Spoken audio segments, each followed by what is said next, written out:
I think here. We're going off here. Yeah, that clock's No, I'm using my phone. slow. Or fast, I should say.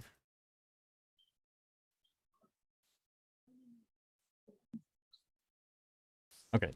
I could call the town of Essex Select Board meeting for Monday, September 12th, 2022 to order.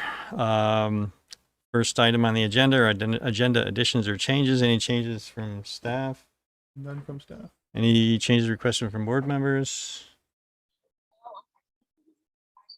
So no, Kendall. Okay. And then we'll move on to public to be heard. Public to be heard is a time of the agenda when participants or attendees can speak to the board on topics that are not on the agenda. If you'd like to speak during public to be heard, either raise your hand here in the room or use the raise your hand feature in the Zoom application, which if you float your cursor on the reactions or toward the bottom of the screen, there's a reactions button that opens up or appears, and if you click on that, the raise your hand option is in there. If you'd like to speak during public to be heard, please be brief, please be civil, and I guess we'll go from there. Okay, I see one hand in the back of the room. Come on up to the microphone, introduce yourself, and have your say.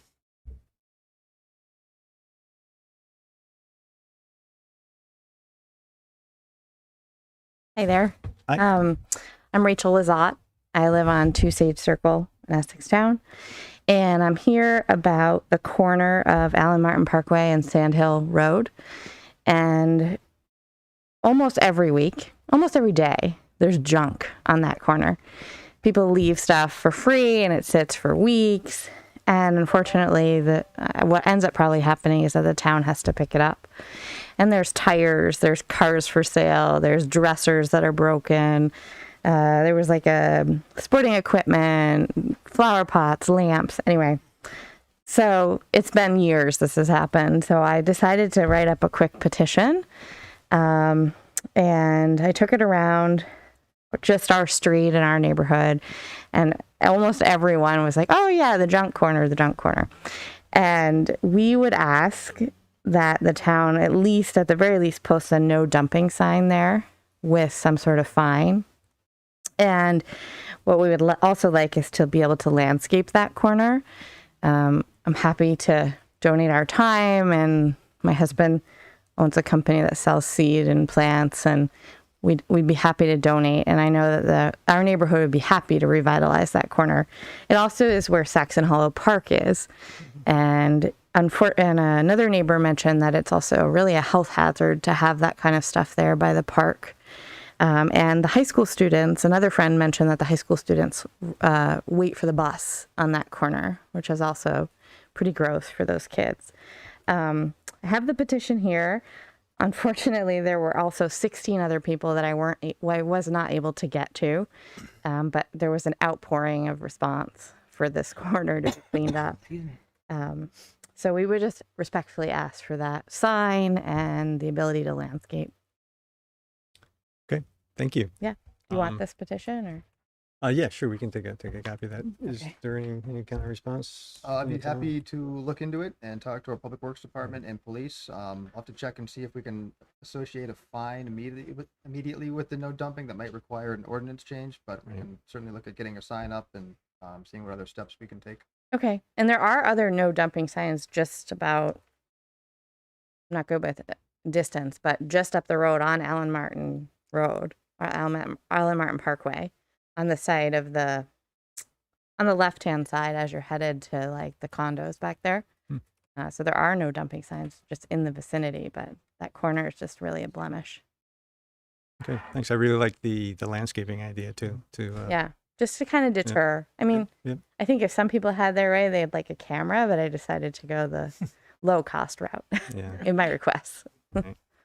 Okay. All right. Thank you. Thank you. We'll look at it. Okay. Any other hands in the room for public to be heard? Don't see any hands online. Actually, there are a couple people there. I don't see any hands up. So, okay, let's move on to the first business item, which is a presentation from Chittenden Solid Waste District about the bond vote for the materials recovery facility. Sarah, come on up, introduce yourself, and have your say. Great. Thank you very much. My name is Sarah Reeves. I'm the Executive Director for CSWD. And we believe Michelle sent over a PowerPoint. So if that could be brought up, that would be great. I appreciate that. So I am here today to talk with the Select Board, as I promised that I would come back and talk to you specifically about the ballot initiative that Chittenden Solid Waste District is putting before the voters on November 8th. It is considered a special election. We are seeking authorization from the voters of Chittenden County to borrow up to $22 million. Recording stopped. Oops. I can hang on until it starts again. Please, yes, you should have it right back. No worries. You disable it.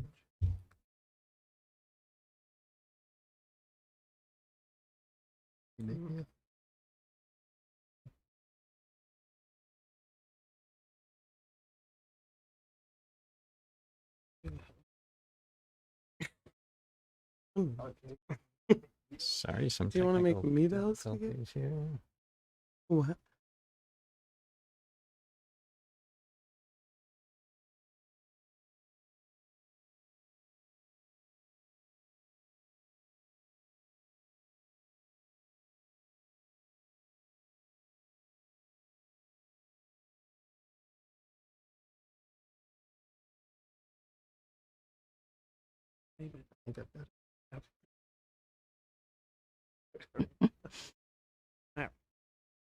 So do we need to restart recording Yep. also? Okay. Thank you.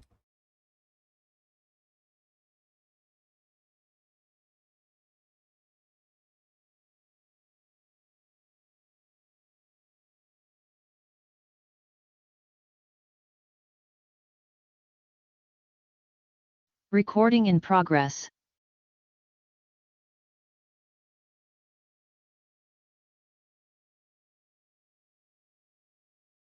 Okay, we're back. There we go. Good job. No, it's okay.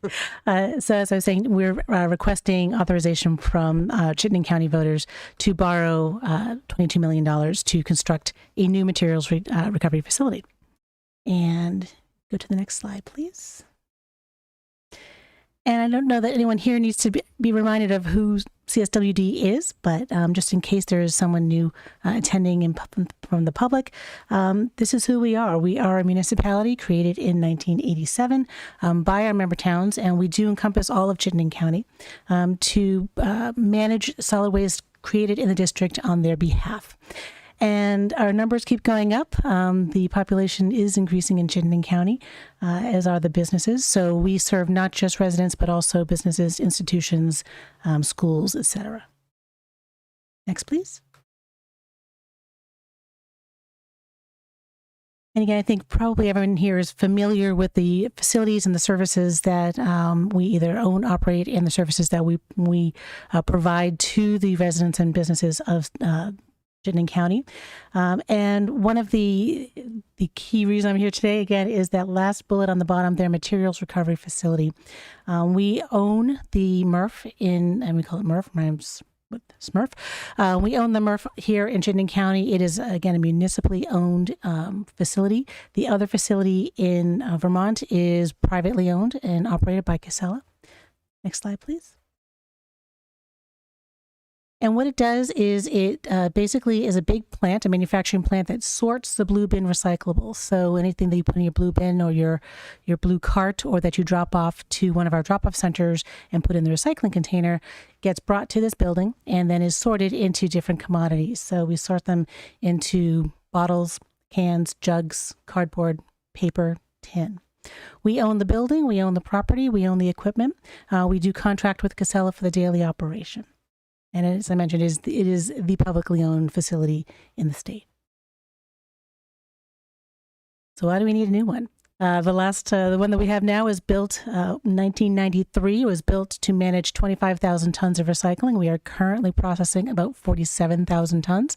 It is at over maximum capacity. We are still operating at one shift, but it is very, very inefficient. we cannot expand. The location where we're at in Williston, we can't go up. We can't go out. We can't go back. We are at the end of the road. So we literally cannot move anywhere and do an expansion, which we would need to do in order to accommodate better what we're doing now and to be able to expand and have flexibility for the future. There is no way that in this particular facility, we could ever hope to take any more material or any different types of material. And that is critical for the future. Next, please. So, and again, I just kind of jumped ahead on the slide. But what we're doing is I'll skip to the inefficient hand sorting, and that is a photo of some of the Casella employees who are doing the best job that they can given the circumstances of sorting bottles and cans. They are sorting each bottle, each jug, each can by hand. And the material there's so much of it that it goes by so quickly, they literally cannot get everything that's going by them at one pass. So it has to be scooped up and brought back in for a second pass. Every container is sorted twice. It's incredibly ineffective and inefficient. Next.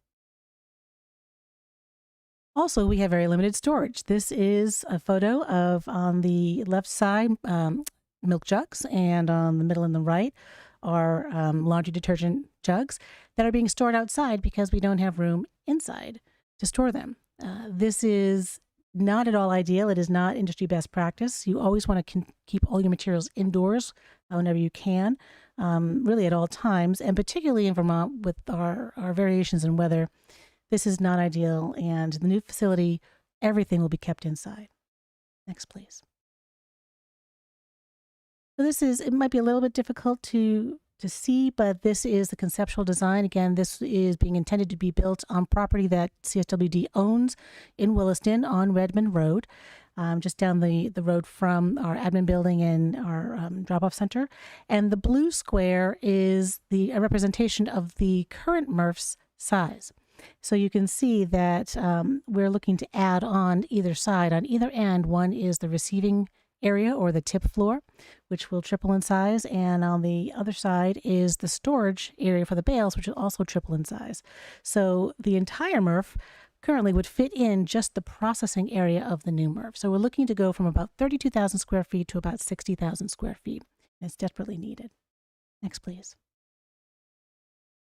So we're looking at adding technology. The only technology we have in the current MRF is an old magnet that does wear out over time. We do have some glass cleanup system that we will be actually bringing to the new facility, so we will be reusing some of the equipment that we have. So that system and the baler, the machine that makes the cubes of recycling. But everything else will be new.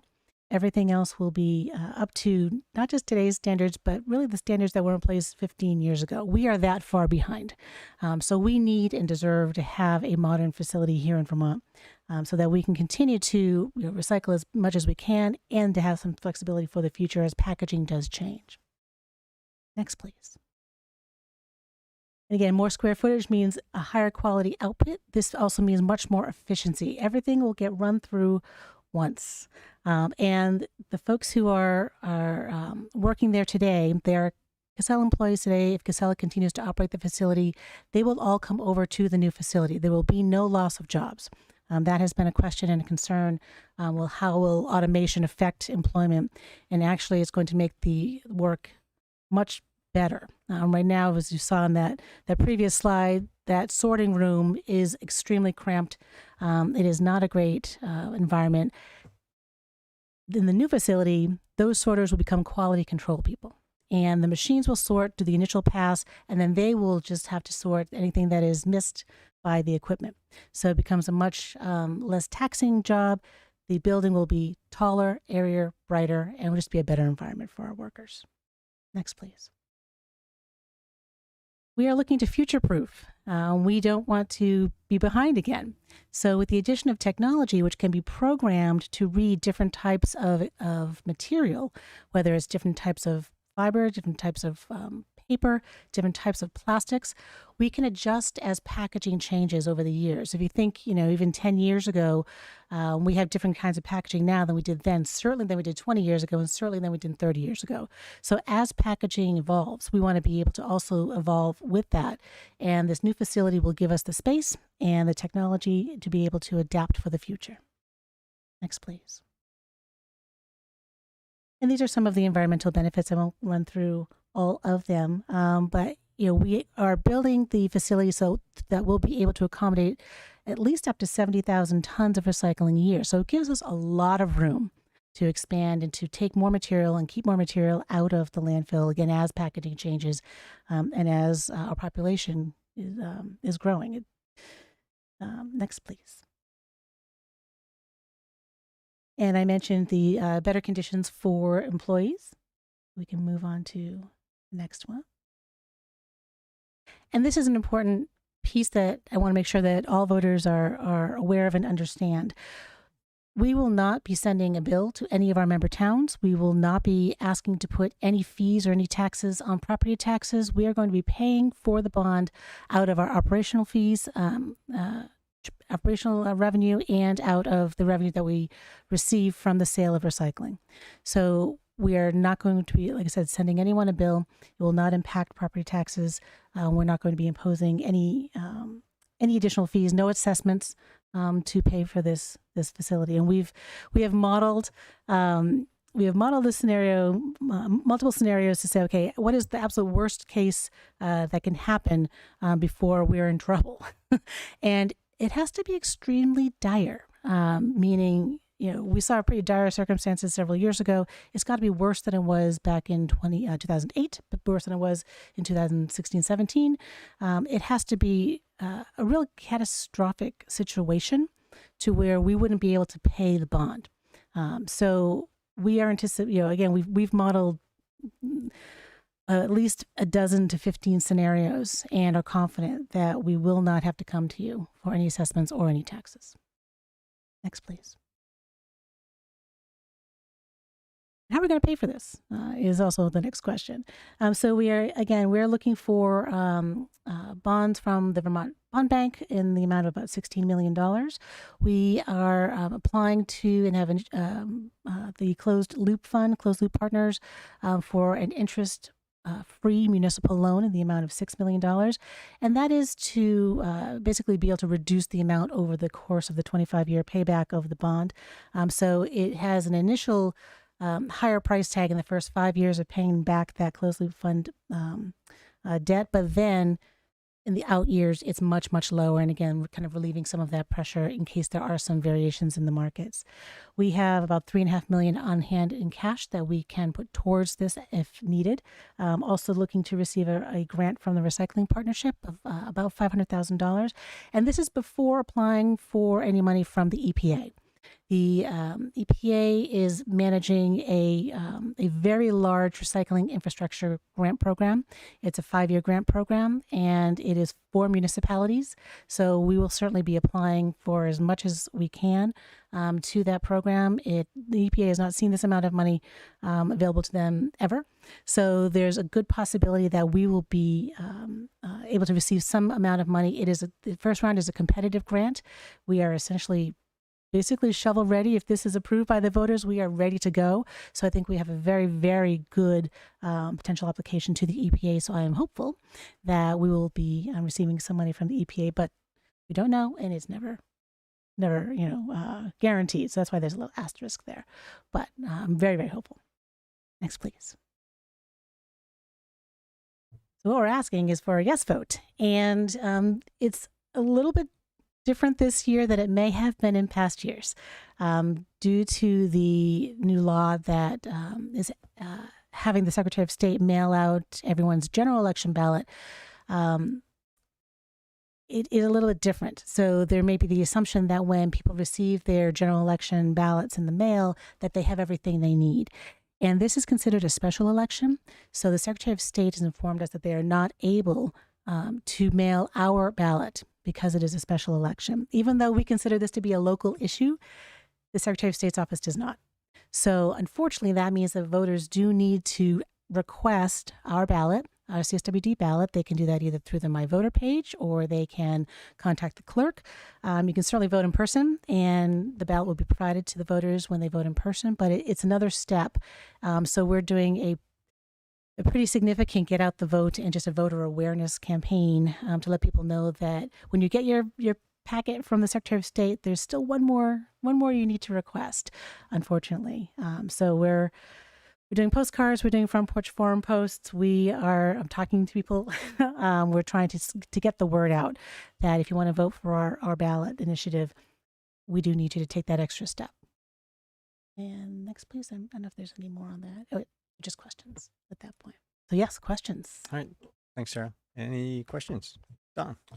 They can come to the town clerk and request a ballot. Or a call, and you're asking the clerk to mail it to them. We are going to be, unfortunately, yes, and our charter does require that the local election officials in each city and town manage our elections. So we will be reimbursing the towns for any expenses associated with the ballots. And are you concerned that people aren't going to get the message and you won't have a... Yes, absolutely concerned. We need 50% plus one of the ballots cast in favor for it to pass. So it doesn't have to be, of all of the ballots cast in general in the district, just of the ballots cast on our initiative. But yeah, we want more people For each town or for... in the entire area. county. Yep, exactly. But yeah, we are very concerned. We were hoping we would be able to have them mailed with everybody else's, but that is not the case. So it's not approval, and just to be clear, it's not approval in a majority of towns. It's all of the ballots are pooled, counted. Correct. Okay. That's right. Okay. That's right. Any other questions, Tracy? Just a comment. I went on my voter page just to see what the process is. As soon as you log in, you're presented with your options. 2022 general election and same date 11/8/22 Chittenden Solid Waste District bond vote. So it does seem to be fairly straightforward if you're requesting a ballot on the Secretary of State site. And I want to thank the clerk here in Essex for making sure that they did that, because that was also another step for the clerks to have to add our special election to your My Voter page for the town. So thank you, and thank you for checking. I'm glad that it's up there. Any other questions, Ethan? Just a clarification on the 50%. You said of votes casted or ballots? Ballots for of the votes County?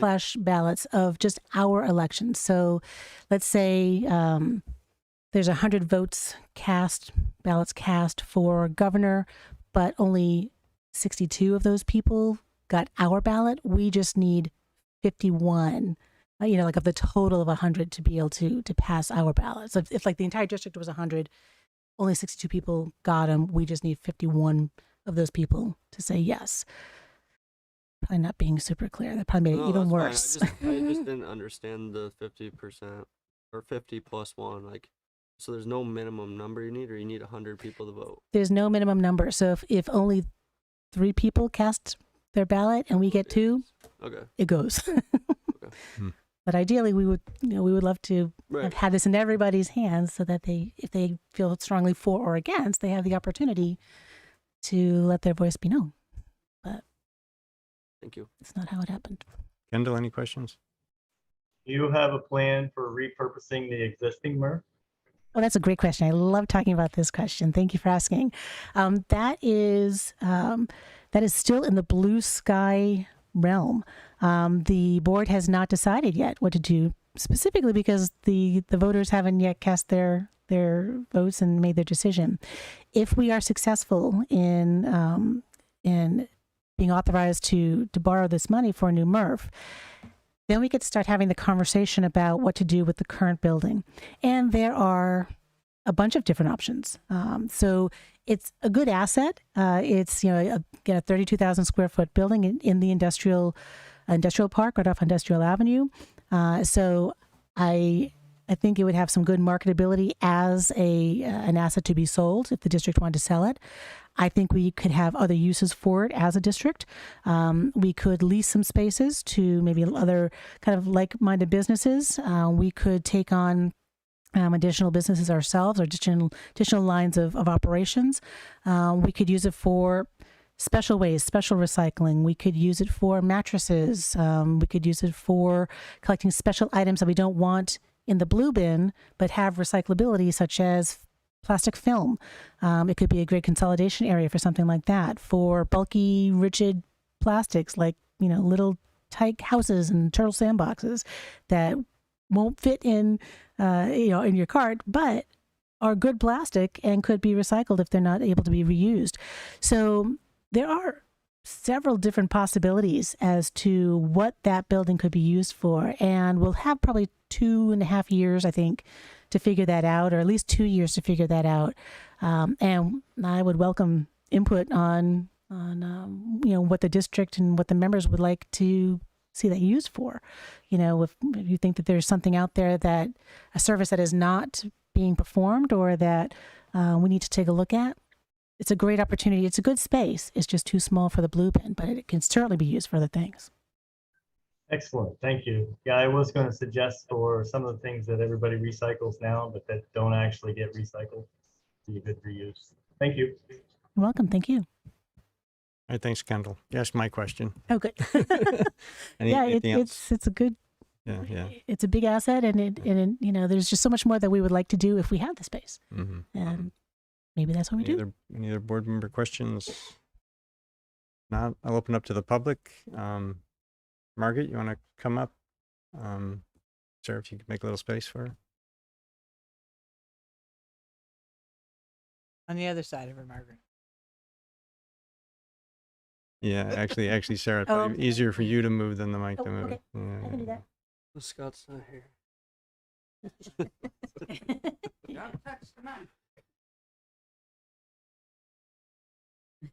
So, I just found out yesterday this was even an issue. And when I looked at the information, and I may have misread it, it said that you had to request a ballot by August 31st. Oh, okay. And it looked like if you went to your town clerk, it had to be by another date, and somewhere I got the idea that you had to go to South Burlington to vote for this. Interesting. That's the water district. That's Champlain Water. Yeah. Water district. Yes. Oh, Yeah. okay. Which is also Which confusing. is also a problem. CWD. Yes. Yes. Yeah, that one's kind of One stealthy. initial Huh? difference. Yes. Sorry. I think this is great. So I guess my comment for you is to make sure that you get the voter information out. I don't know how you do it at this date because time's getting short. And have you really figured out that this is going to be enough capacity going forward? Are we going to run into this same overload issue? So Thank you. Great questions. I will definitely address both of those. Actually, there's probably three, but I'll do two. So yes, CWD also does have a ballot initiative. Theirs is earlier than ours. So ours is on November 8th. So there's plenty of time to certainly request the CSWD ballot, the Chin and Solid Waste District ballot. As of August 31st, they were available to the clerks, or that's what they were designed to be available to the clerks. I think we missed it by a week, but they are now at everyone's city and town hall, and they can be requested again either through my voter page or in person, phone, however your town manages that. And yes, there is confusion. That's why we want to make sure that we are distinguishing ourselves from Champlain Water District. We are doing a series of 3 direct mailers to voters. So one is going out either this week or next week, and then another one in the next 2 weeks, and another one just the week before the election.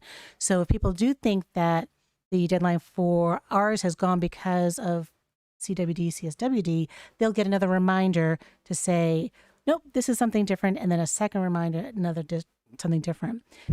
We again will also be posting regularly in front porch forum to remind people that this is something that does need attention. That we are, and I am definitely going to take this back to my team to make sure that we are being very distinct and making sure that we're letting people know, no, this is different from Champlain Water District.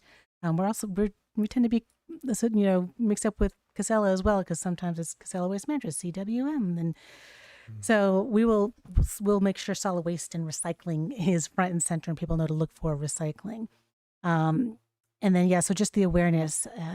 There's a whole plan in place, but we could always do more. And again, is being able to speak with you and to talk about it, on at your meeting is also really important. And anything that if you feel so inclined to even just let people know that this is something that they want to look for, we would certainly appreciate that help. But that was a good comment, and I appreciate that, and I will definitely bring that to my team and just say, let's make sure there's not extra confusion. Well, the water vote's tomorrow anyway. Well, That should help you. that should help. Yes, that should help. And what we want to make sure is that people don't think that that ours is also done and they missed it. So hopefully they will see on our postcard recycling, and they'll be like, oh, wait a minute, that is something different. Okay, maybe I need to take a look at this one too. But it is point very well taken. I think the other part of Capacity. Margaret's question was capacity. Yes, thank you. So the facility is being designed to accommodate up to 70,000 tons of recycling on one shift. So we always have I say always, I can't say always because it is reliant upon staffing, but we could potentially have the ability to operate a second production shift if we needed to. If we ever got to the point of needing to process 90,000 tons, which would be amazing, we could do it on 1.5 or 2 shifts. I don't see us getting there, but if our population really explodes in the next 15 years, it's possible. If packaging changes over the next 15 years, it's possible. We are building in extra storage space. We are building in, again, the ability on the lines to add additional technology, whether it's robotics or whether it's additional sorting capacity, so that we have more room to sort even more products. We're designing for 70,000 tons. We're at 47. So we definitely have room to grow over the next 10 to 15 years. And because we have space on the property, if we need to continue to bump out, we have a little more room to also bump out on either end. So, or actually in the front. So the location, the lot, will allow us to, if we need to expand the building, we can expand the building up, out, in either side. So yes, we're doing it right. We're doing it right. All right. Thanks, Sarah. Any other questions from the public? Don't see any hands online or in the room. So thank you, Sarah. Great. Thank you very much. I appreciate your time. Great. Okay. Moving on to next business item, 5B, consider first of 2 approvals to adopt public nuisance ordinance, including authorizing staff to warn a public hearing for final approval. I think Lieutenant Kissinger and Chief Hoyt, come on up.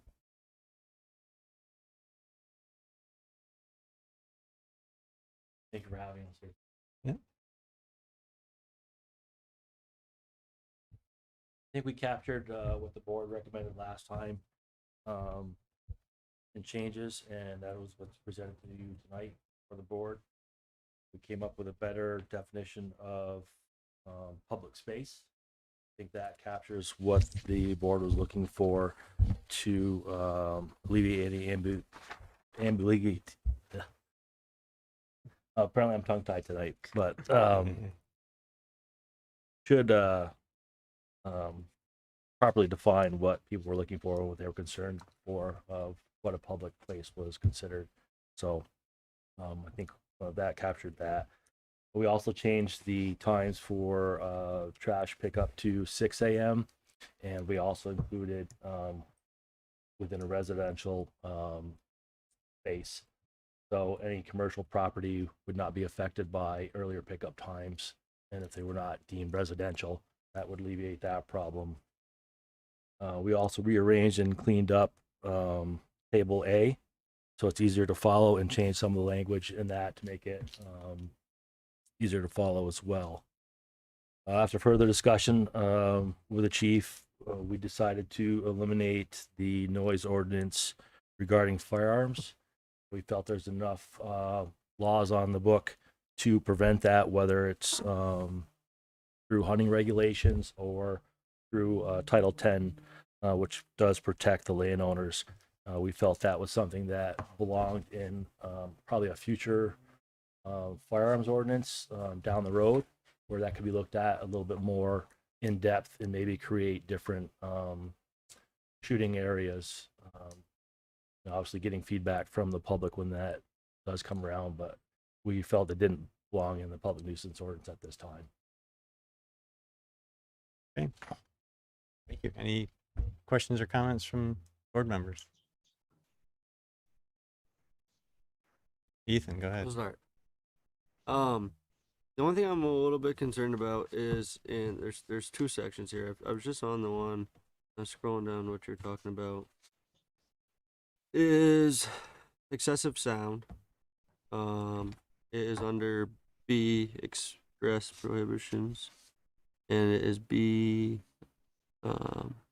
sub A sub IV. And in there, it goes over machinery. In emergency, it's on page 30 Thank you. of 168 for us. All right. Thank you. The only thing that I'm just was wondering if there should be more clarification for was that it talks about emergency situations or construction. It says except in emergency situations, except construction sound, the excavation, demolition, erection, construction, alteration, or repair of any premises. And the reason I bring it up in this section is because down a little farther, there is, I gotta find it here. I tried to highlight it, but it turned me back into this edited.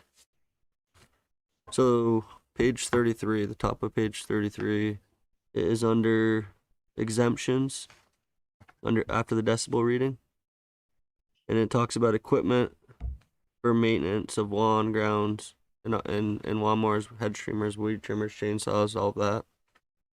And then directly below it goes to snow equipment. Now that's exempt, in the proper condition and noise levels and stuff like that. So my question here to tie those three things together is there any, will agricultural operation fall under any of those categories, and does it need to be defined? We can. It is right there. Okay. It's in there. Yep. It's in So there. it's, under. Don under- got me. Yeah, section. I was too busy reading into the other ones. think I it's didn't even section- read it. Section 10, just below that. I love it. Awesome. Awesome. It's agricultural operations. Perfect. Standard agricultural. Standard. Okay. Okay. So that'd be my follow-up. No, thank you for that, because I really read through this thing and looking for it. I didn't even find it. Emergency situation, say, like, I don't know if the operating hours are still going to be 9 p.m. to 6 a.m. is the quiet time. In an emergency situation, is that agricultural operation exempt at all times? I guess that would apply to I mean, obviously, if you're standard agriculture practices. I know a lot of them harvest at night. hay corn and stuff. corn, So I would interpret that would be standard Okay. agricultural operation. So you would be exempt from that because that is industry practice. okay, perfect. Appreciate it. I just was reading all the things about the equipment. I thought that was great because removal and all these things are important. Like, you don't really need to be mowing your lawn or weed whacking at midnight, but there's situations. So love it. Any other comments or questions? Tracy? One question and one comment/question. In that same section around commercial trash haulers, I noticed that it's within 500 feet of a residential property. Now, given that we have some large properties, if I have 10 acres and my house is on one side, do I really care if there's a trash hauler all the way on the other side of the 10 acres? So my question is, should that be 500 feet from a residential home or residential building as opposed to just the property line? Yeah, I'll add, and we can just add to residential dwelling. Residential dwelling. Can change that. Certainly put that word in there if the board feels better with that, certainly. I don't know if it matters if, because the decibel readings come from the property line. I don't Property know if line. that, just in terms of measurement and putting a standard there. I don't know. So it would still need a decibel reading anyhow, Oh, that's right. If it's just hiccup, maybe it's irrelevant. right? But it would need a decibel reading. That's ultimately how we would want to do that, is for the 15 minutes anyway. Or, obviously I believe it's called the instantaneous sound, something like that. But I see where you're going with that, a residential property, because we're in our minds, we're thinking that's a quarter acre, right? A quarter acre, lot. But that could be, something like that. So certainly if we were to change that to dwelling or something like that, that might be a better definition. We can certainly look at that and see if that would work better. Okay. And my other was, I see in the excessive sound G sub A sub 12. Get there so I can actually read the words on the page. So C, G, A, and then 12. C, XII. okay. Use of firearms when used for hunting in accordance with state fish and wildlife laws. My concern this is, well, I would suggest removing when used for hunting, with the example of if I'm sighting in a rifle, if I'm target shooting, if I'm teaching a family member safe and proper discharge of a firearm on my own property. So I would just suggest that be the use of firearms in accordance with state fish and wildlife laws. I don't know if that would exactly be the way we would want to go with that, Okay. because target shooting and sighting in rifles and that type of thing aren't normally covered under fish and wildlife laws. Okay. Those normally don't fall in that. Those are another realm. So we've specifically taken the references to shooting ranges out, which would contain that type of activity you're talking about, more or less. And like the lieutenant said, the feeling we have now is that the state laws that cover shooting ranges themselves are sufficient to do what we want, and not have to specifically. But this is in there to cover things that are outside of that necessary shooting range. This would be somebody hunting on someone's property and shooting a deer or something like that. Okay, that connection has been made for me. Yeah. Thank you. That's all. All right, thanks, Tracy. Anything else? Good with the changes. Kendall, you got anything? Yes, actually, I have a fair amount. Thank you for leading into that. I appreciate your definition, Chief. That helps a lot. However, starting right down from the start in 6.11.020 in definitions, the instantaneous under F, maximum sound, that will prohibit any gunshot, ergo through the regulation. It will also prohibit roosters, since they can do 143 decibels. So I'm just going to point out a few things here, using both guns and roosters as an example. And I know that you find that amusing, but you'd be surprised how many people have roosters. In that same section under M, it says plainly audible, any sound. That would include a rooster or gunshot immediately under this. Public place is a road. I've had people on the road getting very upset when the rooster goes off.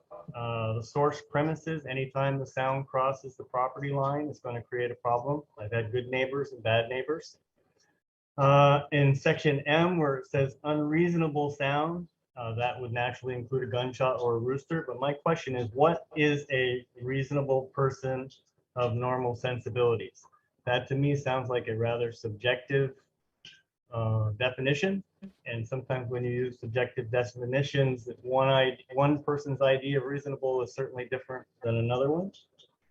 When you go to section 6.11.040 for excessive sound, a general prohibition, that's just backdoor prohibition of a shooting range. Even though you say that you're not going to regulate the shooting range, you're going to have some people that are going to reference that directly. The same thing applies to section C, prohibition for residential premises. That's the same thing. You're going to have people guaranteed that they're going to try to get enforcement under the noise ordinance. I would have gotten these in written form to the board faster if I had gotten the packet a little bit sooner and had known that this was going to come up again this quickly. When you go to section D, prohibitions for non-residential premises. Actually, A under that will eliminate any chance of having a shooting range for profit in Essex.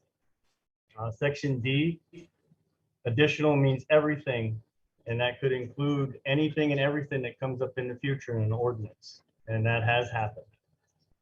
E for the table, I just wanted to point out that where the decibel limits that you have under there, that a 22 has a decibel limit of 140 and a rooster has a decibel limit of 143. So both of those would create concerns under this ordinance. And I can't emphasize enough that I appreciate what you have done with section XII and trying not to refer to shooting ranges. But I'm afraid that doesn't go far enough as far as this ordinance is concerned. I think you're going to run into the same situation you did before with a number of Essex residents coming forward. I also wanted to mention in section 6.11.050 under the public urination and defecation, A, that paths and parks should be exempted unless there are public facilities. Because if you do not have public facilities, I can guarantee you that people are urinating in the parks and along trails. And I would also ask a question about section 6.11.080 under C. Does that include your ice cream guy that goes around through all the developments? Because I know there's probably a lot of folks that like him and a lot of folks that don't. And I would ask, since we're going to be going to a public hearing with this ordinance, under section 6.11.130, where you mentioned open fires, there are a number of fire ordinances that say no permit should be required when the ground is snow covered. And I wondered if anybody had considered that. Thank you.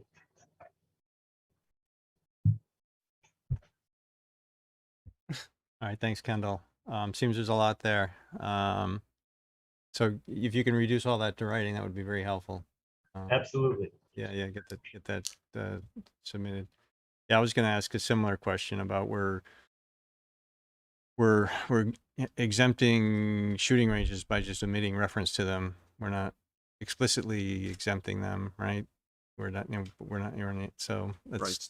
And what we're relying on is state law that has held that shooting range, existing shooting ranges are exempt from sound and noise violations. Right. That's what we're relying on. Right. So I certainly understand Kendall's concerns, and that's certainly been a huge concern for us working on this.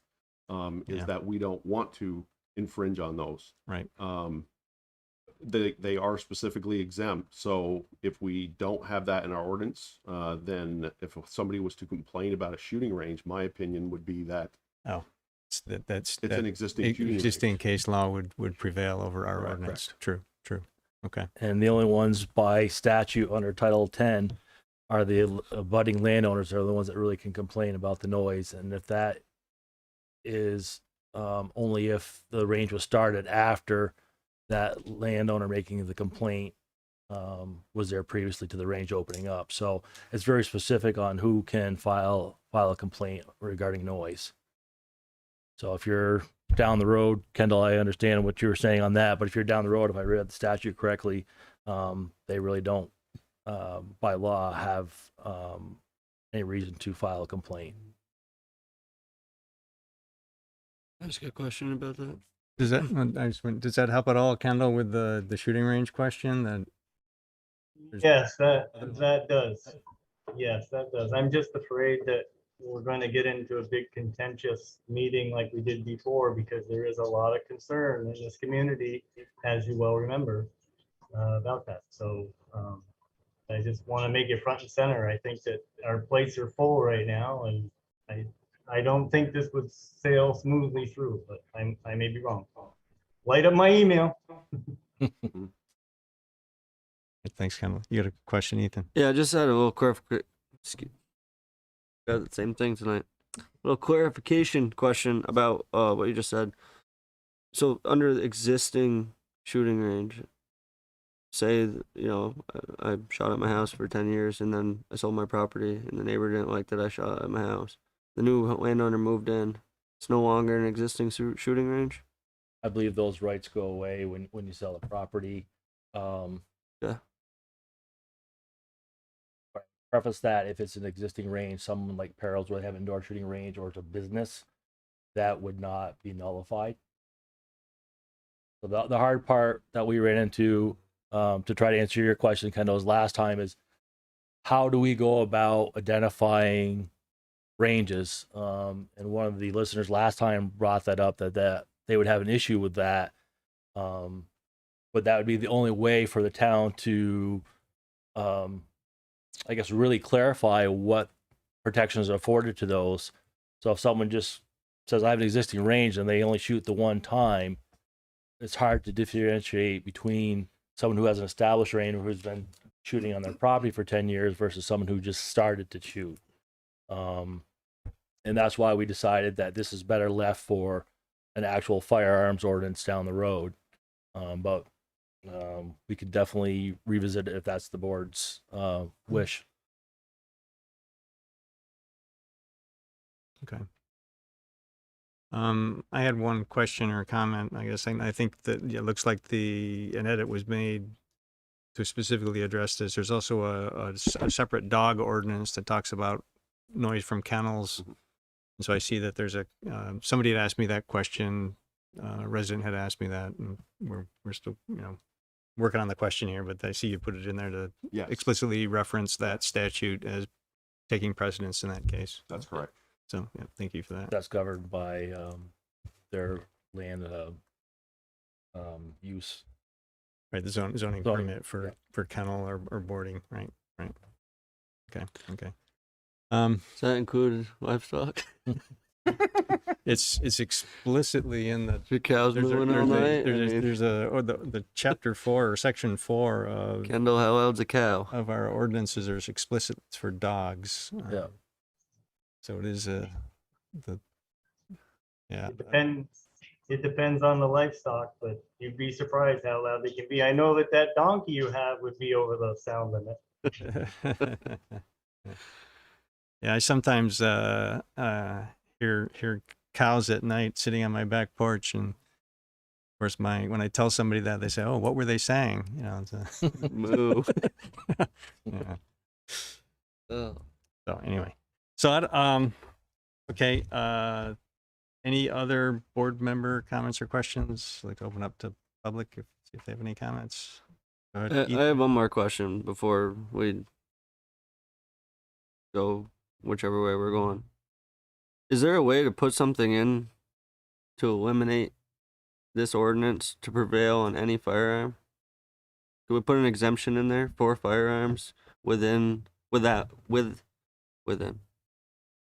An exemption for firearms outside of the no firearm zone in Essex? If it helps clarify it, we could add language from Title 10 with all the exemptions that are allowed. Because like inside the firearm ordinance in Essex currently, the no shooting zone. I don't know. I haven't looked into it farther, but I've had a couple people ask me questions about it. As far as I'm understanding it, even though state law prevails to hunting and fishing activities, our firearm ordinance eliminates that right within that zone. Correct? So we could have our own exemption to eliminate the noise ordinance from firearms outside of the firearm zone. And then it would be everything else in here, minus a couple words about if it still mentioned shooting range or gun, which it doesn't. It would eliminate all of the problems that we would face by leaving it open to firearms. So what you're saying is you would essentially exempt someone using a firearm or that Reasonable firearm activity, right. Within hunting and shooting regulations. I mean, if you want to, you can't put it on like for me, or just saying a personal situation, but raccoons are going after livestock or something, and you have to use a firearm at night. Something like that. But You'd be exempt by state law agriculture, for right? raccoons and coyotes. So that's one of the reasons why we got rid of that, is because the state allows you to hunt those animals Right. At night. Right. So, But that's my thought of the night, is some sort of an exemption to make this happen, not including firearms. Right. And so the question, I guess, for the board is, are we okay with, do we want to have an explicit exemption, or have essentially exempted because we're not mentioning it and state law is prevailing? Mm-hmm. Right? That would be correct, and that was one of the thoughts that we had considered, was separating shooting ranges from the activity of actually shooting. So I'm not sure how the board feels about that, creating a specific exemption for that activity. Could there be, could that be done? Absolutely. I don't know. That would be something you folks would have to consider, because I think you may get into an argument about what is a firearm. There is a definition of what is a firearm. Mm-hmm. There's also different types of firearms. Yep. Which is okay, which is not. So do you go down that road as to what those activities are? Do you get into what Kendall was saying, where you now have that argument now, and we're trying to be respectful of the board's time as well. And we're trying to get this, get what everybody's asking to be done without creating a something that's really going to have a large argument behind it. And probably rightfully so. So I just have one last. Greg, did you want to? Yeah, I just thinking back to the discussion about firearms from a couple of years ago, and Kendall's right. I think this, if it becomes a firearms issue, is going to turn into a long, protracted issue. I think part of that discussion, though, part of the issue and the concern back then was the excessive noise from firearms and people shooting for hours straight. I guess my question for you, or the chief and the lieutenant, are existing ranges would be exempt from this ordinance, but it would apply to any new ranges, and therefore if a new range came in and somebody started shooting for those long hours, they couldn't provide proof that it was an established range. They'd be asked to stop under this ordinance. Is that fair interpretation? yes, to a certain extent. It would be, how do you properly identify what was existing prior and not? That's where the issue is, without mandating people register. And there was some feedback last time against that, even though it was prefaced that this would afford them protection as allowed by Title 10. There is no easy answer on that. If that was to proceed, then yes, any new coming ranges, it would be up to the board whether or not they allow them. And they could do mandate conditions of times and hours that they could shoot. Maybe twice a week for 5 hours at a time. They could impose that, but they couldn't do it to the pre-existing ranges.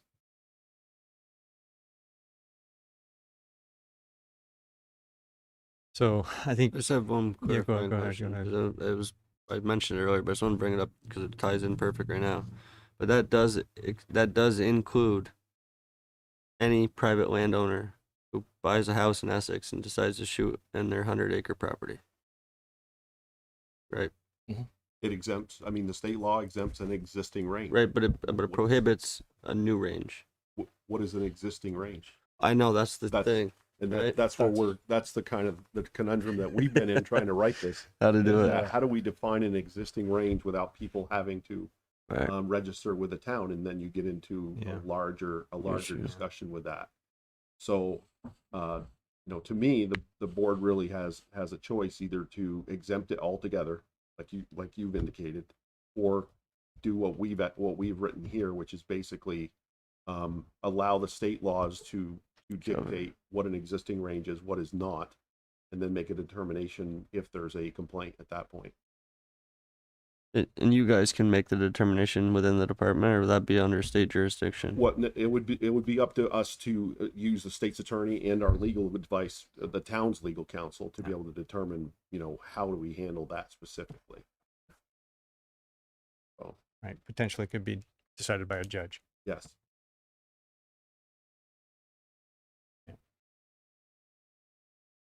So, Mm. we haven't opened this up. Any other board member comments? We haven't opened up to public comment yet. I don't know if there's anybody.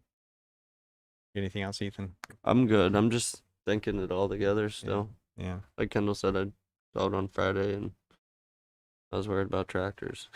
All right. Any comments from the public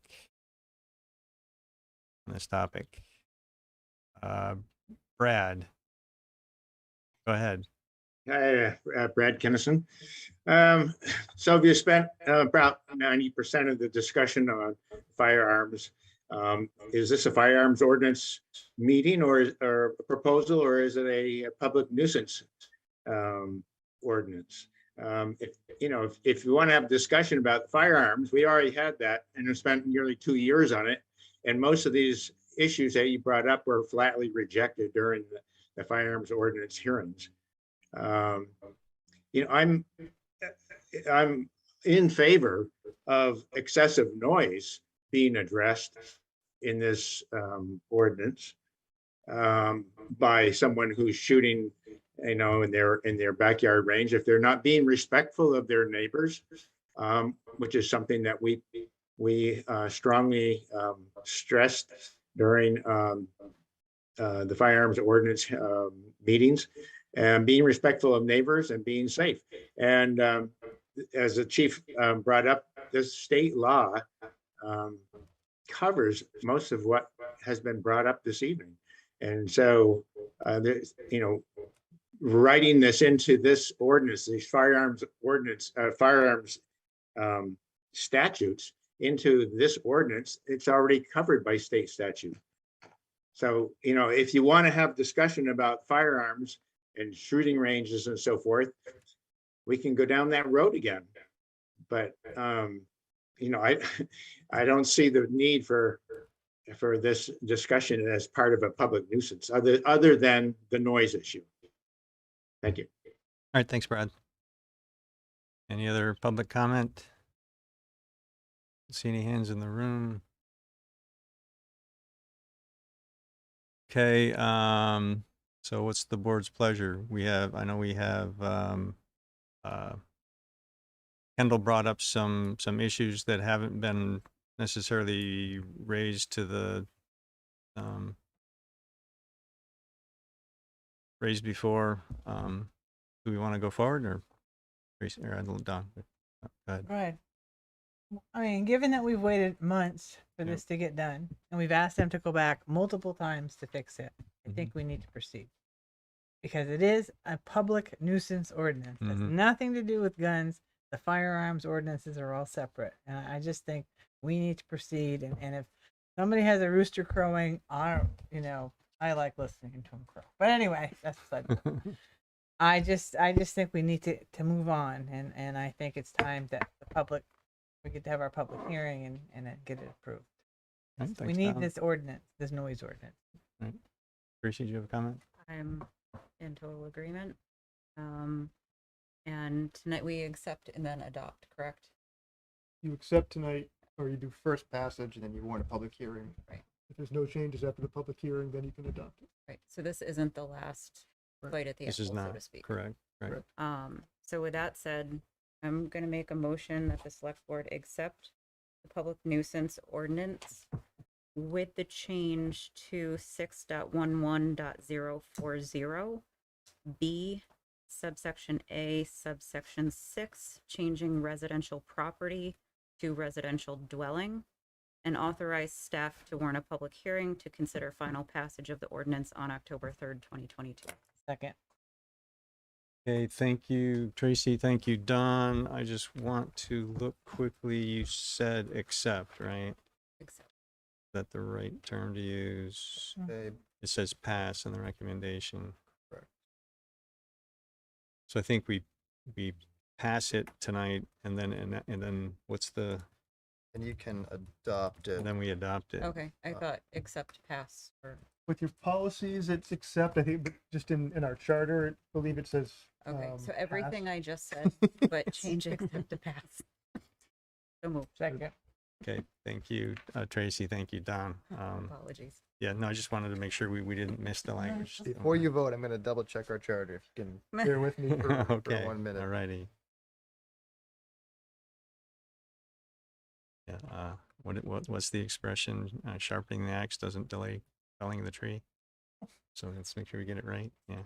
And thank you, gentlemen, for your work on this Measure again. twice. Absolutely. Appreciate you. it. Absolutely. Yes, thank you. Pass. Pass Okay. is the language is in the charter. Okay. All right. Thank you. Any other board member comments? Let me make sure I can see Kendall. Kendall, you okay? Any comments?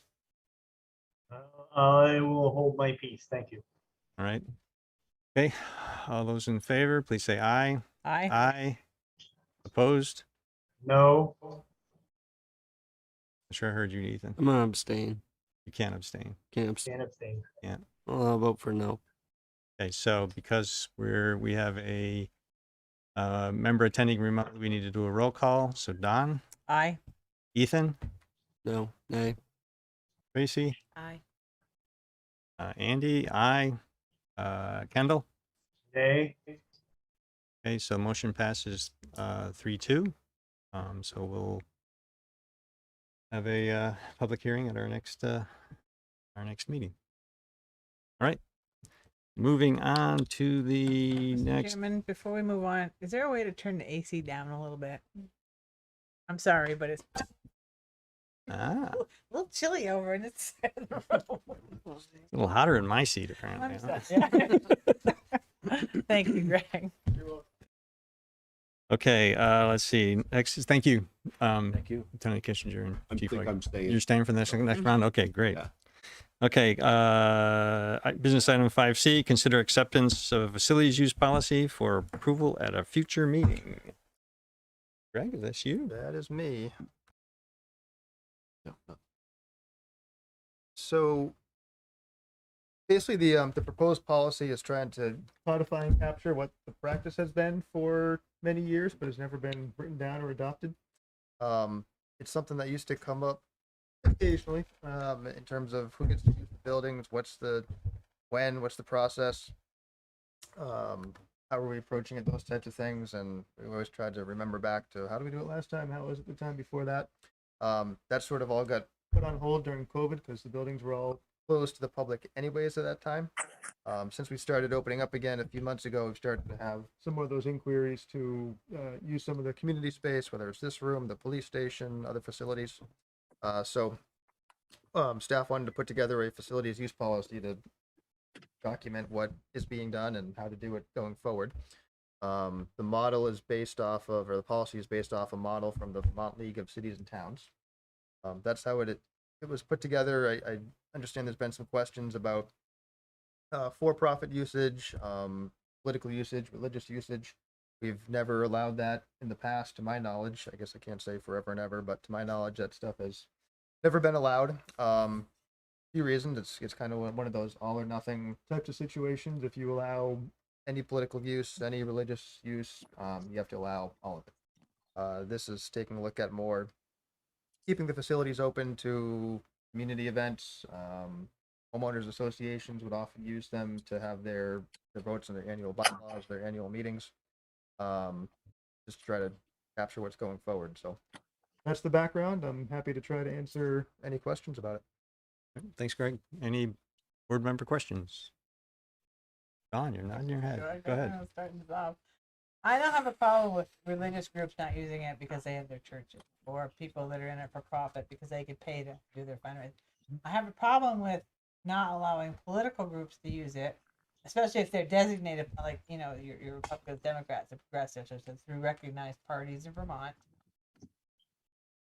I really think because they're all taxpayers basically, and they paid for us to renovate and for this building, that they should be allowed to use it. And given the fact that there's very little meeting space in the town of Essex for any group over 15 people, or, even here, I just think political groups should be allowed to use it. And for your information, political groups have used this room and the police station. You know how recently? We just Apart from the one a few months ago, that part of what spurred this. the police was it the police station meeting? Yes. Yes. Yeah.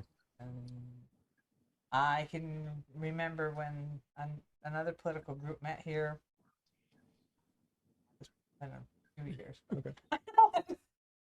It's been, but yes, they all did that, meet here. all that understood, and it's one of those are the three parties, but I think there's also a marijuana party. There's I'm all saying kinds of parties. recognized parties in the state. And the state right now only currently has 3 recognized that have had enough votes in the past to be recognized political parties. And then you open up to the question, I'm sorry, I'm just playing No, sorry, no, it's fine. You open up the question of, is it to hold their meeting to nominate their electors or their delegates, or is it to hold a campaign rally, campaign event? And we've always said no political activity, whether it's at Indian Brook, a park, or Right. building, and so I would It's a assume, I see what you're it's a saying. steep I slope would that- yeah. say, especially for business meetings, like it's a hard, it's hard to find a place to meet around here for being such a large town.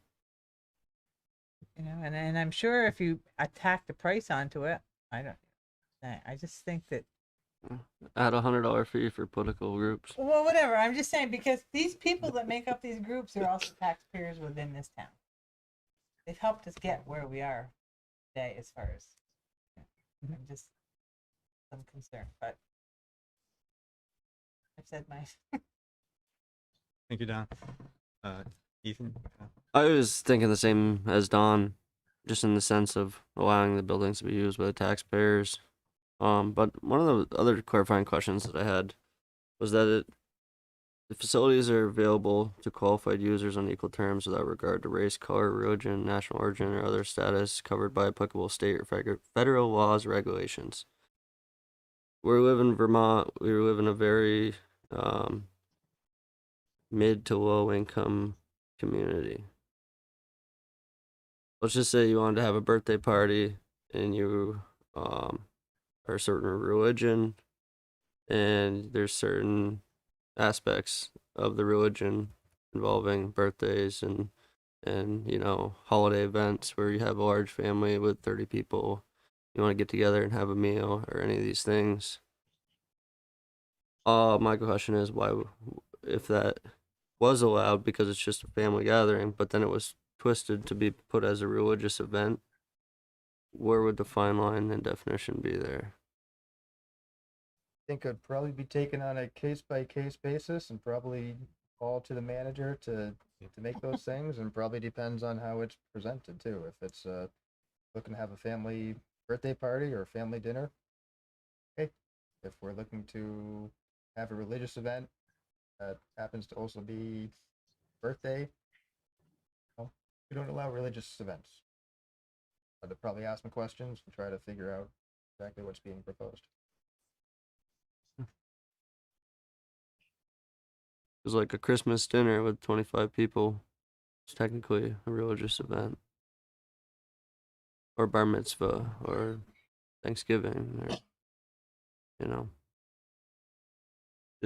just throwing it out there. I guess Well, I think you and me in these facilities, there's no place to cook. There's no. No, I know, but I come from No, I know what you're saying. Milton, where there's Yeah. a community center where you can go and it's owned by the community, and they don't that we've done Not that they were religious parties, but they were Easter and they were First Communion parties, and they were, Yep. you know, I come from a Catholic family, so I've never been to a bar mitzvah, but I'm just throwing this out there for, you know, a policy that's going to be adapted to all present and possibly future town buildings when and if they're created. And didn't know if there was a line that we were going to walk there with how that would go about. I mean, and we got to have an area for family members, for small families to have an option to use space, you know. Just a thought, that was all. I hear it all, and there's a lot of gray Mhm. in this interpretation, and that's kind of where it becomes the all or nothing.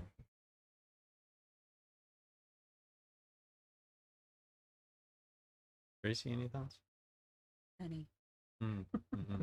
Can you see them turning in my brain? I had the same thought around what defines a political event.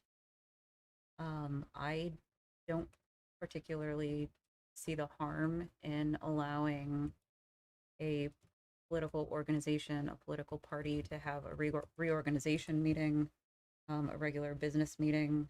Do I think it's appropriate to have a campaign rally? No. However, I think regular business meetings, I mean, the residents pay for the space.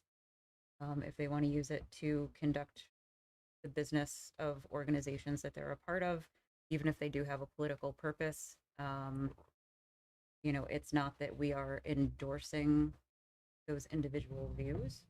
I think we could get around that by within the policy having like an affiliation clause or something like that, just to make it clear that groups using our facilities, we don't, you know, have any affiliation to them. We do not endorse those causes, just to give us that space. And I did have another question around the rates that are listed. Are those what they currently are, or are those look like new rates to me. new?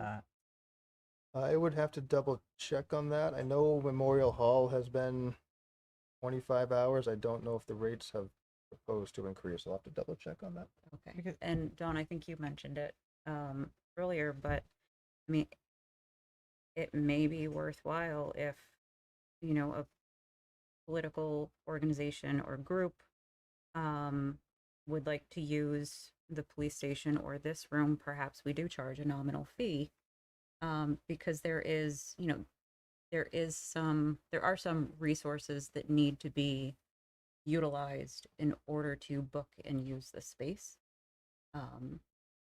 But I think if it's just a group of residents that want to get together to knit or have a book club, I don't know if it would be appropriate to draw that line of, you know, actual business meeting versus, you know, just personal use. So many questions. I remember paying $35 for the Sand Hill Park one, so I think that is an increase. Which is good. It needed to happen. But I remember paying $50 to use Memorial Hall when I live around the corner from it. So Ah. I think there's changes. It's probably tweaked up and down here and there. Yeah. So I don't know. Cool. That's right. Interesting question. Yeah. I mean, realistically though, does $25 cover the electricity for 4 hours? Of Memorial Hall, you mean? I mean, I think this is now we're in a budget discussion, which this might actually be coming up. You're foreshadowing a little bit here about this. I'm just but thinking. I can't answer that specifically. Somebody with but- a $450 but yes, I electric do bill think every month for a barn, so. These are good, yes. We've been looking at these, which is why I think it's changed a few times. But. Yeah. Right, it'd be the same as charging for this room at the police department. They have to turn the lights on. You have to have heat. You would just charge for them. Kendall, any thoughts? Yes, my question would be is, does the town's insurance cover everything, should this happen? And looking at a number of policies all over the place. I mean, it's pretty much whatever the town and the commission decides. There's some places where they allow everything, and there's a lot of places where they allow nothing. And there are probably the vast majority of places where they designate specific areas, like say the police station and the boardroom, as only municipal or municipal related meetings allowed, but then they'll have a specific place in town that they can, everybody else can use.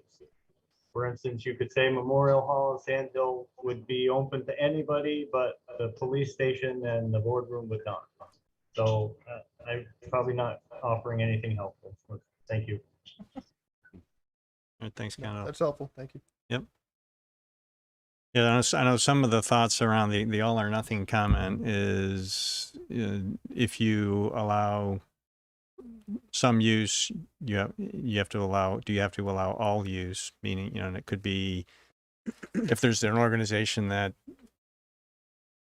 people may find offensive, and it's like my tax dollars should not be supporting that activity, right? So I think that's where, and I think the case law is kind of mixed on all that too. So I think it does come down to our decision on how we want to do it, and I don't know if we can say, yeah, it'll be open to political parties, but only those that we like.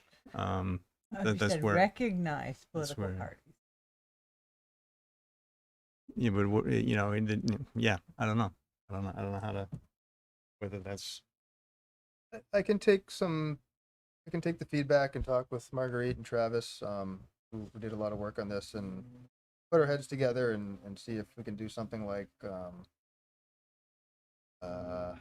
political activity and try to define that, such as campaign events or fundraising events are prohibited, but businesses. Right, yeah. If that's the direction of the board. I just know in working with multiple political groups, they just need a place to meet, not the campaign, but just have an organizational meeting. That they're supposed to have every 2 years. So it's getting harder and harder to find a place for them to meet. Yeah. I just have a kind of a question.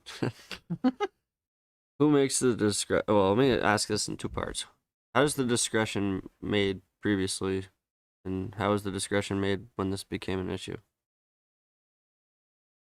Good questions. Yeah, it's pretty much been a practice, right? Because the town manager has made the decision whether or not to accept the reservation. Right? So when Typically go to the town manager, there were often questions that the requests usually come in through the clerk's office, often just because they're the first point of contact. You approve. Technically, like, how did this organization meet at the police department, and then with the follow up? That's my question. So like, what process were we using that didn't work? Yep. So that one. So you're talking the recent one that happened this year. I believe one of the political parties, I forget which one, reached out to the police to rent out the community room. They rented out the community room. A similar request from a different party came to the town offices. I at that point said, nope, we haven't done it in the past. And then somebody said, well, we're just happened at the police station. I talked to Chief Oig and said, this is how we've handled it in the past. I wasn't aware. He's still fairly new to his position and has been here mostly during COVID, so he wasn't aware. Yeah, my understanding is this policy that the town had was developed under Pat Scheidel many years ago. Okay. I wasn't trying to point fingers. I'm just trying to figure out if we decide to do a discretion. No, it's important going forward. How are we going to make it so there's there's been a lot of institutions a straight line that we lost over the past few years. So we're partially figuring it out and trying to remember what we've done in the past and set it up for the future.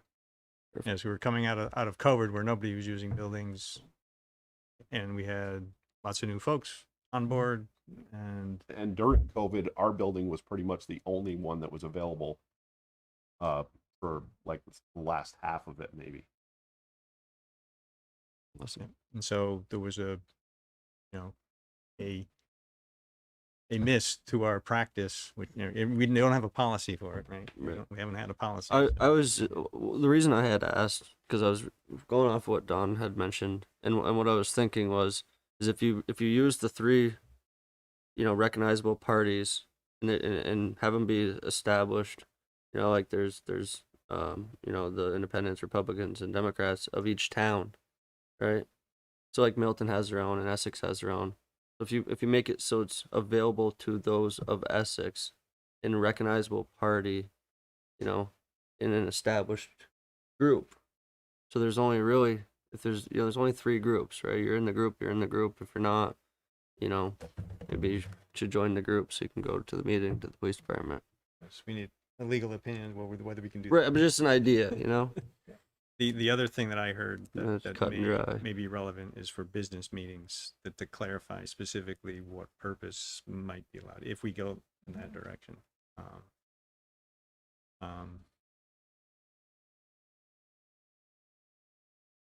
Do we, I'm sorry, but do we allow like the PTA to meet there? Like things like that? They use the schools essentially. Essentially use the school Because most of the supporting time. the schools. I mean, the school district has their own policy, which has its own language and ambiguities and kinds of interesting color associated with it. The city has their own practice that they're performing. I don't know if they have a policy or not. They're meeting in Lincoln Hall, they seem one pretty political party this week. Yes, so. they seem to be pretty open to it. I've seen a lot of front porch forum postings announcing meetings in Lincoln Hall. But, so it is up to us to decide how we want to do this. So I think, I don't know, Greg, do you want to rework some of this and come back with it? Or do you want us to, I don't think we're willing to, it doesn't sound like we're willing to pass it as it's written. That's fine. Yeah, I'm happy to rework it. I guess just look to all of you for a sense of the board of what I'm hearing is open to political groups so long as they're conducting business. Or organization, because they have to reorganize every 2 years. Yep. Yeah. Such as reorganizational meetings. Still no to religious groups. With the exemption of a birthday party, maybe? Like a bar But they mitzvah? would do them in the church, and you will never And find a always- bar mitzvah in a building like this. So. I'm not, you know, No, you never won't. know. We're about Sand Hill Park. Well, there's no they can use Sand Hill Park. Anybody can rent it, resident or non-resident. But doesn't this eliminate the fact of a religious so. event? That's not the way I read it. It was just the buildings that were. It's all facilities is the way it's written right Yeah, now. it's all facilities. You can't have a campaign event at Indian Brook Park.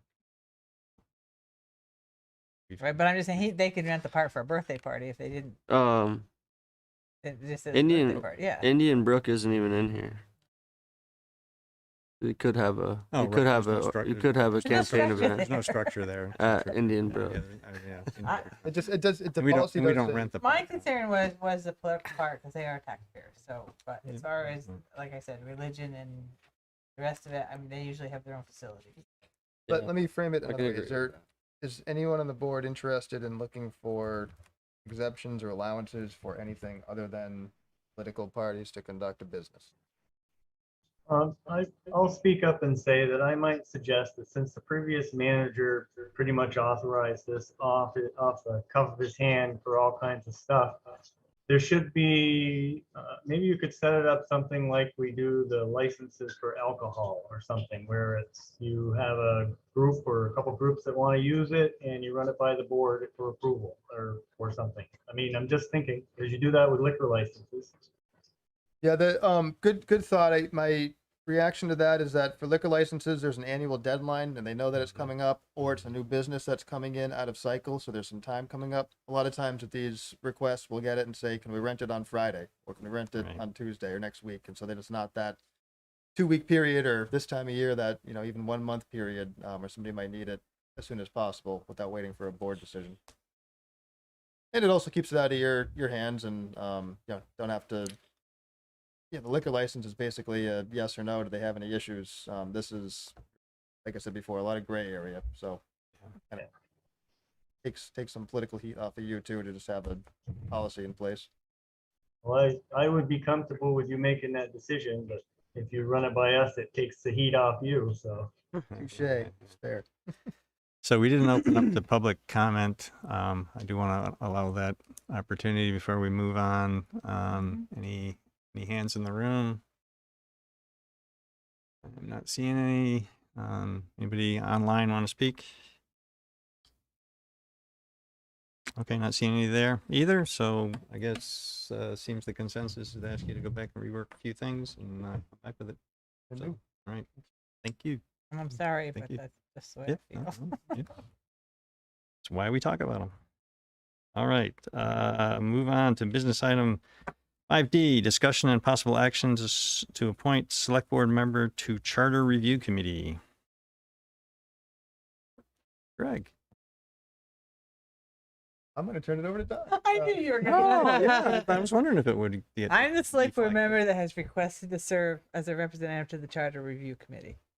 Because I think it's important that we keep in constant contact with them and that we keep somebody keeps things moving along. Not to chair it because they've got a wonderful group. They've met for one time. They couldn't do any business because of a problem, but in the future, I think they will get better organized, and I think they're ready to go. But I just want to make sure that there's a select board member present to keep it moving so we meet our deadline. Okay, thanks, Don. Before I ask for other board member comments, I want to mention that in the past, it has been a practice, it has not been a policy, that we haven't appointed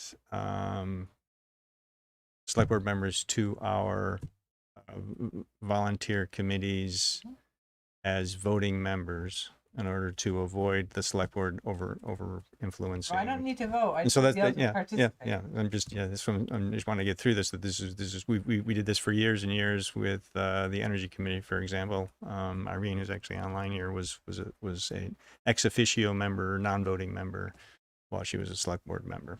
And so that's a possibility. I'm not saying that that's the direction we should go. Just to possibly frame some of the discussion as to how we want to go forward here. So, anybody have any thoughts, concerns, comments about Don's suggestion? And in case you want to know, there's nothing in the charter prohibiting it. No, right. There's nothing for Not yet. Yeah. And we actually don't have a policy. we don't have a policy. It was a practice that we did that really, I don't know what the initial, it was in place before I was even on the select board. Kendall, any thoughts? I like the ex officio with no voting. That sounds good. Okay. Ethan? I'm just gonna second Kendall on that idea, and not because I don't think that Don has the best ability here on sitting on the board to make a decision about the lifelong of Essex, but I also think that it's a little bit inappropriate for, like you said, a select board member to be in a charter voting. Okay. You See Tracy nodding too. sides. So That's my okay. thing. But if it's ex officio, I say we go for it. Any public comment? Margaret. Margaret said, "I think it's a great idea." I'm translating into the microphone for you. Okay. Thank you, Margaret. Any other? You're fine. Any comments from online attendees? I don't see any hands up. So, Tracy. Move that the select board appoint Dawn Hill Fleury as an ex officio member to the Charter Review Committee. Second. Thank you, Tracy. Thank you, Ethan. Any further discussion? All those in favor, please say aye. Aye. Aye. Opposed? I can't vote, right? Yes, you can. Oh, I'll say aye. All right. So math motion passes 5-0. Okay. Thank you all. Yep. Thank you for suggesting it and being willing to do it. I think it's gonna be an exciting group to work with. Yeah, They're good. charged. Yeah, great. Okay, moving on to business item 5E, discussion and possible action to execute contract with Essex Police Employees Association. I believe we'll go into This executive will be an executive for that session first, discussion. there'll All right. Possibly be action afterwards. All right. Okay, business item 5F, discussion about negotiating and securing real estate purchase or lease options. This is also executive session. Please. Discussion and potential action about goals for town manager in fiscal year 2023. Greg, is there anything you want to talk about I'm happy to have this conversation at least partially in public session. I think there are some pieces that might be more worthy of executive session, but the memo in the packet has some proposed goals. Happy to discuss those now or have a public discussion. If you want to come back to them later after executive session discussion, I'm fine either way. I think ultimately those goals should be made public and have a public discussion about them. Whether or not you want to start that now or wait until after executive session is fine by me. Okay. Any board member thoughts, comments? Makes no difference to me. Do you like the goals that are in the Mhm.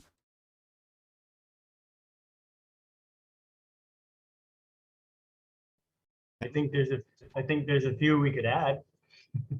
Oh, yeah? Okay. You want We to can talk about that later. I mean, if you're well, comfortable saying in public, you can choose to do so now, or we can yeah, I mean, it's mostly that we have some existing ordinances and rules and stuff that are not quite being followed, and that we should talk about those and maybe work on them. And I would also, again, a broken record, I think our delinquents are too high, and I'd like to see a better policy that didn't put all of that onto the financial director for the agreements and everything. And I've shared some other stuff with Greg as well, just ideas, general ideas that would be good goals to work towards. One of them that I keep coming back to all the time again is that I don't think the town should be in the business of doing any private work for anybody, whether it's plowing roads or flushing hydrants or fixing water lines or any of that stuff. And I really think that should be looked at. So that would be a goal that I would put out there. Thank you. All right, thanks, Kendall. All right, so what do you want to do? Go into executive session and discuss more and come back? Sounds like we should. Have another public discussion, or? I was gonna say, would it be, instead of having folks wait until after executive session, do any members of the public have Yeah, I was gonna go. input on? Okay. Yeah. Actually, you can't. Yes.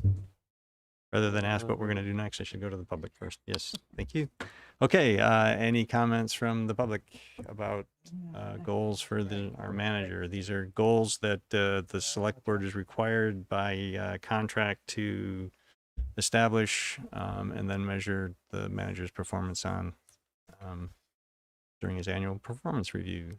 I don't see any hands in the room. Any hands online? No. Nobody hands up. So then I guess we can have our executive session discussion. And I don't know if we want to. Yeah, I guess we'll have decided whether we're going to come back and have more discussion afterwards. Okay. And whether it will be in this meeting or a future Well, meeting. one of them, we have to come back anyway for one of them. Or yeah, right. I mean, yeah, I was exclusively talking about the goals question, but yeah. All right. Okay. And then the last one is discussion of potential action about contracts. This is a continuation of a discussion we had at our last meeting. And then again, we may come back after that for to make a motion. Okay. Moving on to consent agenda. I make the motion, we accept the consent agenda as presented. Thank you, Don. Do I have a second? Second. Thank you, Ethan. Any board member comments? Yes, I have a comment regarding the warrant specifically.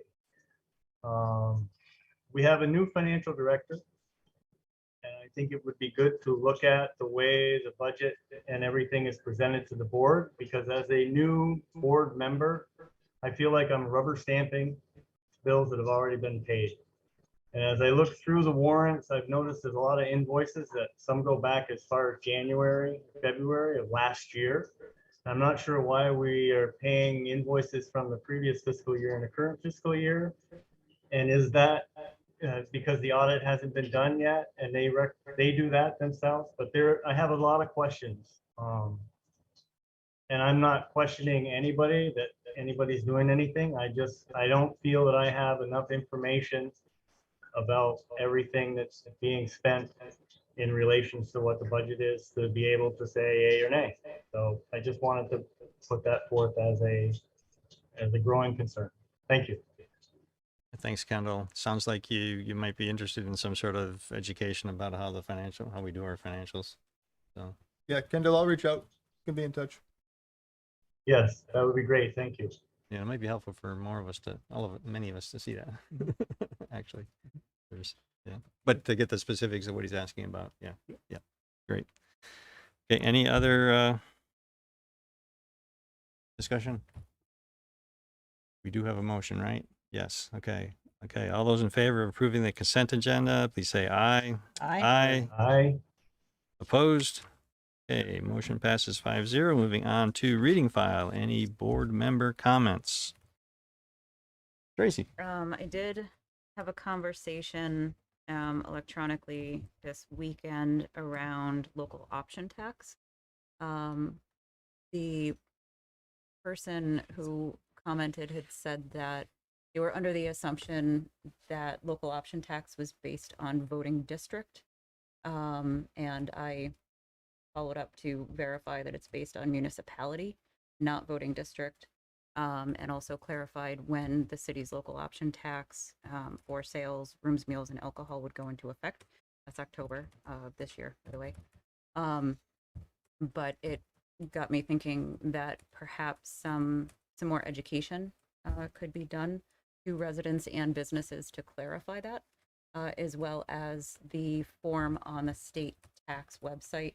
If someone is erroneously charged local option tax, that they can recoup that cost or request recoupment of that cost from the state.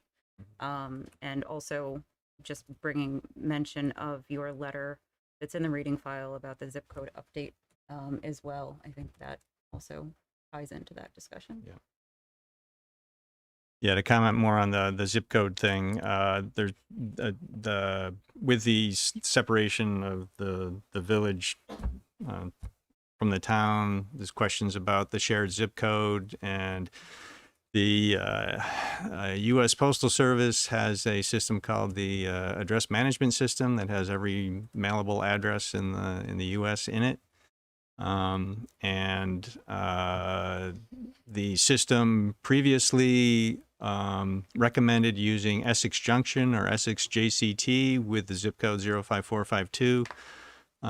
With the help of Bernie Sanders, Senator Bernie Sanders' office, that's no longer the case. Essex is by itself is now allowed, so you can choose to change your mailing address from Essex Junction to Essex. Again, if you choose to, with the 05452 zip code.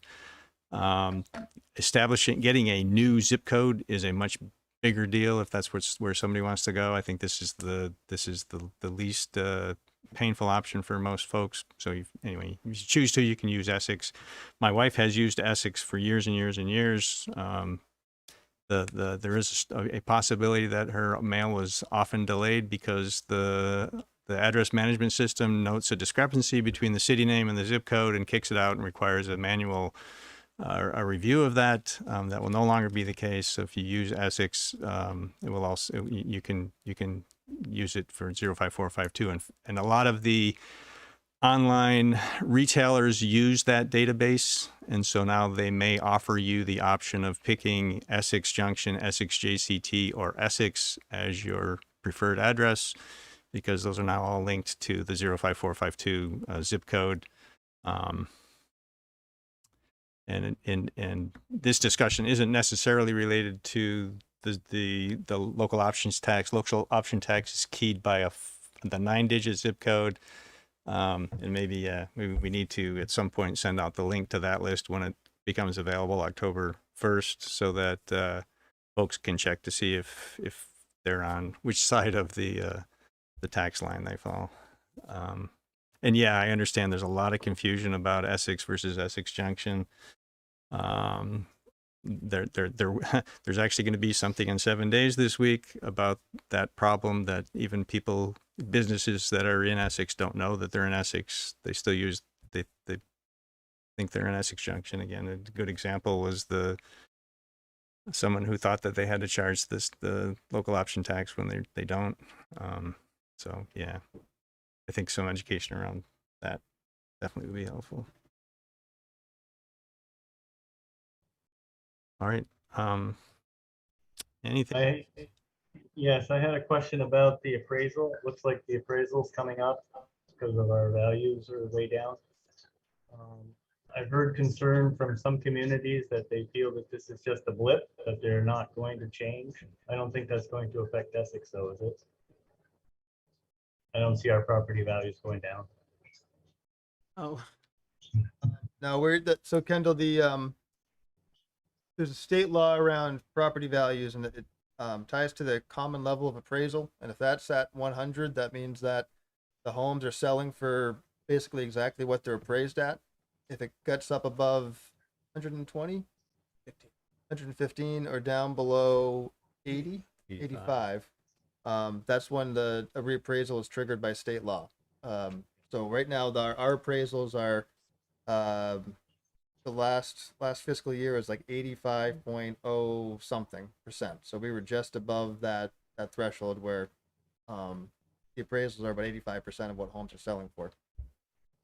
Early indications that we're down around 78, 79% going into that. So it's been trending in that direction for a while. So yeah, I think safe to say that it's not going to change for Essex, and we should get going with the reappraisal. Thank you. yeah. Just to note to that too, that especially right now, because vendors are so backed up, that it's not actually going to start still. Even if we had a vendor lined up, it might still be a year out till they start here or something like that. So it's just really smart, because we do think the mandate is coming anyway, but by next year, to just get the process going now, because it looks like it's taking a while to roll out. And to your point, Kendall, then the time will have passed if it is just sort of a COVID blip, or we'll have some other time on the other side of that as well to just make sure the fair market values, doing whatever it's doing at that point, I guess. But if it is going to bounce back or do something like that, there'll be some time there. Thank you. And I just remembered one other thing I wanted to say about the zip code thing, and I'm sorry for talking so long about it, but I'd like to put the content of the memo that's in the packet out on Front Porch Forums. Anybody have any concerns with that? So, okay, I will. Actually, just one comment. It may make sense to put in how someone would change their address. The memo references changing the address, but it doesn't specifically say how one would go about doing that. I just anticipate that may be a question. Yeah, I want to do mine. Hmm? I want to do mine. Yeah. You can live in Essex. Yes. You can actually just start using Essex, but there's also an official change that you could make. Sure. All right. Thank you for the proclamation for Aunt Dot's.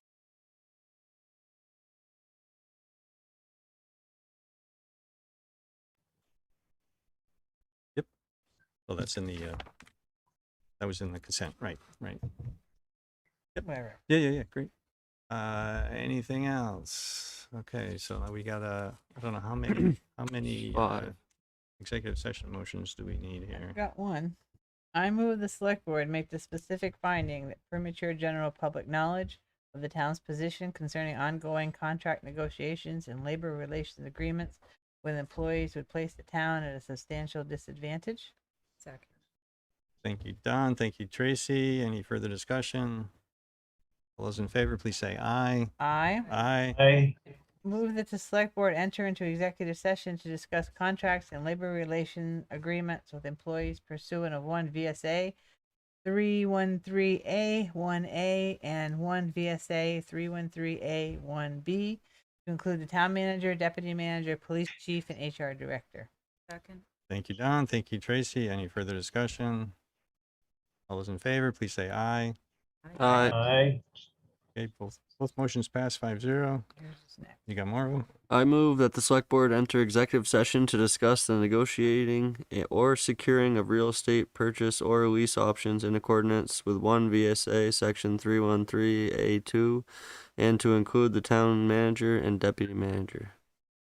Thank you, Ethan. A second. Second. Thank you, Tracy. Any further discussion? All those in favor, please say aye. Aye. Okay, motion passes 5-0. I move that the select board make the specific finding that general public knowledge of contracts would place the town at a substantial disadvantage. Second. Thank you, Ethan. Thank you, Don. Any further discussion? All those in favor, please say aye. I Aye. I move that the select board enter into executive session to discuss contracts and the appointment or employment or evaluation of a public officer or employee in accordance with 1 VSA section 313A3 to include the town manager and deputy manager. Thank you, Ethan. Do I have a second? Thank you, Tracy. Any further discussion? Those in favor, please say aye. Aye. Opposed? Okay, motion passes 5-0. Do we have more? I move that the select board make the specific finding that general public knowledge of contracts would place the town at a substantial disadvantage. Second. Thank you, Ethan. Thank you, Don. Further discussion? All those in favor, please say aye. Aye. I move that the select board enter into executive session to discuss contracts pursuant to 1 VSA. I don't know what that symbol means. And 313, is that right? A1A, capital A, to include the town manager. Second. Thank you, Ethan. Thank you, Don. Yeah, So, discussion, is that the last one? Last Yeah. one I see. That's the I Okay, think. so I hope so. So the discussion here is we may come back to make some motions. To Jordan, you don't have to stay. So, but we'll keep the meeting running, and so that if when we come back, we will adjourn. We'll potentially make a motions and adjourn from the meeting here. We'll probably go upstairs to have our discussion. So, any other discussion? Okay, all those in favor, please say aye. Aye. Aye. Opposed? Okay, all those motions passed 5-0. We will move ourselves upstairs and then come back after all of our discussions. Thank you, everyone, for coming, and feel free to lurk about if you'd like to stay, either online or here. Kendall and Travis, I will put you in a